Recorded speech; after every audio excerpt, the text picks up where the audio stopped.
Well, I mean, I think that you saw the massive inflation was under the Biden presidency. I would say that the border was horrible. Yeah, the prices went up under the Biden Yeah, but presidency. do you You do you, know do you that. blame Trump for the economic downturn because of COVID?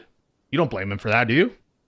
Not necessarily, but I didn't agree, and that's another thing. I didn't agree with Donald Trump, being with the Johnson and Johnson family and shutting down the country. So Okay, so that's another thing that I so if critiqued you're going to give Trump Joe about. Biden blame for the inflation, which I think is largely attributed to COVID supply chain issues, then you have to blame Trump for the humongous issues where were originating under his tenure. The COVID originated under his tenure, and you have to blame him for the economic slowdown where millions of people lost their jobs under Trump. And so any blame you're going to give Biden for COVID related inflation, you have to give to Trump for COVID related later on inflation and COVID related job loss, COVID related economic contraction, COVID related lockdowns, all that stuff that you attribute to Biden. You don't, but the truth is you don't attribute that to Trump, and you don't give him any blame for that at all, even though it occurred under his presidency.